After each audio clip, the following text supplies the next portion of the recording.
श्री गुरुवे नमः। आनंदम आनंदकर प्रसन्नम ज्ञान स्वरूपम निजबोधयुक्तम योगींद्रम ईशं भवरोगवैद्यम श्रीमद्गुरुं नित्यम अहम नमामि। ओम शांति शांति शांति। प्रणाम भवन। श्वेता श्वेत्रोपनिषद स्वामी श्री अखंडानंद सरस्वती जी महाराज का दिव्य ग्रंथ, जिसमें भगवान हमारा 46वां प्रवचन अध्याय 5 में मंत्र नंबर 1 से 2 की व्याख्या, ब्रह्म का स्वरूप भाग 1 चल रहा है, विद्या अविद्या का अधिष्ठान। तो इसमें पहले मंत्र में द्वे अक्षरे ब्रह्म परे त्वनन्ते विद्या अविद्ये निहिते यत्र गुणे, इसकी व्याख्या चल रही है। पेज नंबर 636 से आगे लेते हुए, क्षर माने क्षर जगत और उसका कारण है अविद्या, और अक्षर माने अक्षर अमृत जगत और इसका जो कारण है सो विद्या। ऐसी विद्या अविद्या, विद्या साधक जगत का कारण है और अविद्या जो है वह बाधक जगत का कारण है। विद्या साधक जगत का कारण है और अविद्या जो है वो बाधक जगत का कारण है। ये दोनों ब्रह्म परे, दोनों ब्रह्म रूप अधिष्ठान में रहती हैं। ब्रह्म परायण है माने उनका घर ब्रह्म है।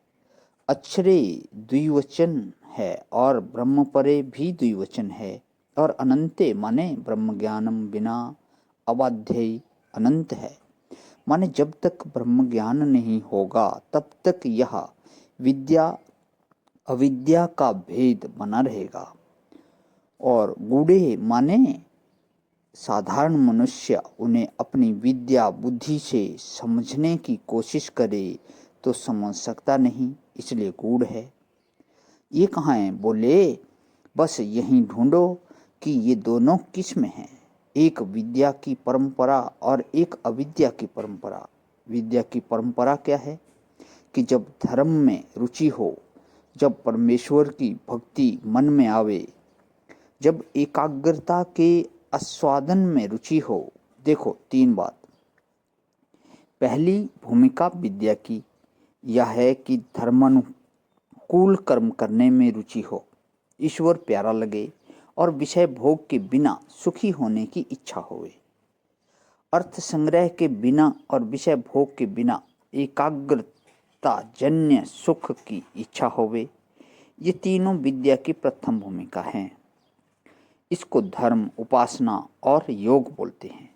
और दूसरी भूमिका है विद्या की कि विवेक की प्रधानता जीवन में आवे और विवेक से जो वस्तु बुरी लगती है उससे राग ना होने पावे, चित्त में शांति रहे, दांति रहे, उपरति रहे और मोक्ष की इच्छा होवे।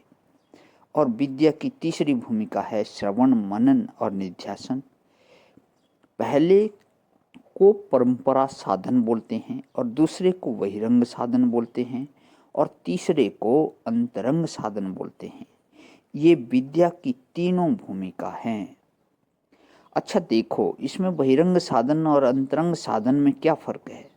हम अपने को ब्रह्म मानने वाले जो वेदांती हैं ना, जो अपनी मान्यता से अपने को ब्रह्म मानते हैं, इन लोगों से यदि पूछें कि समाधान और निधिध्यासन में क्या फर्क है तो न बताना मुश्किल पड़ जाएगा। समाधान बहिरंग साधन है और निधिध्यासन अंतरंग साधन है। समाधान वह होता है जहाँ चित्त में चंचलता तो बिल्कुल ना हो, चित्त निर्विषय हो, निवृत्तिक हो, परंतु ब्रह्माकार वृत्ति ना हो।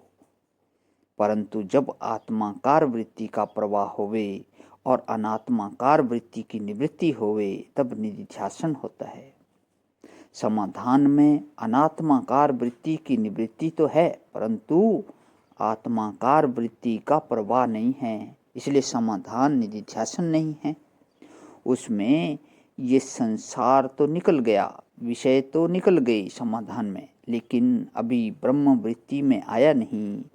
जब वृत्ति में ब्रह्म आवेगा तब विषयक का निर्वर्तक होगा, और जब वृत्ति समाधान रूप होगी तब चांचल्य की निर्वर्तक होगी।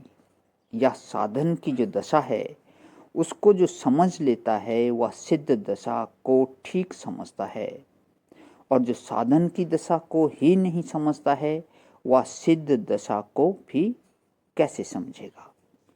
प्रणाम भगवान। आज ही विराम। ओम शांति शांति शांति।